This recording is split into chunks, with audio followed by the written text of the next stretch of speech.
In 1986, Brian Abney underwent past life regression under the supervision of the legendary hypnotist, Dick Sutphin. Dr. Sutphin was traveling the country doing what is known as the psychic fair circuit. Mr. Sutphin was a professional hypnotist, parapsychologist, and doctor of metaphysics. An extraordinary thing came out of the sessions he had with Brian. You see, during the regression process, the subject is brought back to his mother and father and when they were children. The subject, in this case Brian Abney, was told to go back to a time when he witnessed his mother as a little girl. He was accompanied by his spirit guide during this travel. Remarkably, Brian went back to a small cemetery in his mother's yard.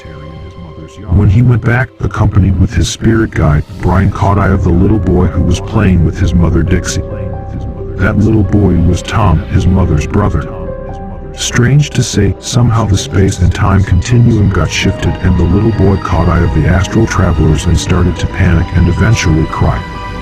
The little girl also began to cry.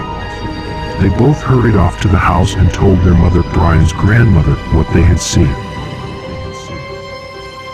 Incredibly, this story is true.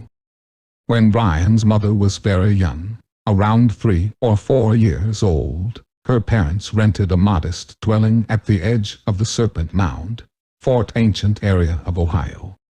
It was a converted living space that was once a church. Strange to say, this is the only residence ever on this protected land.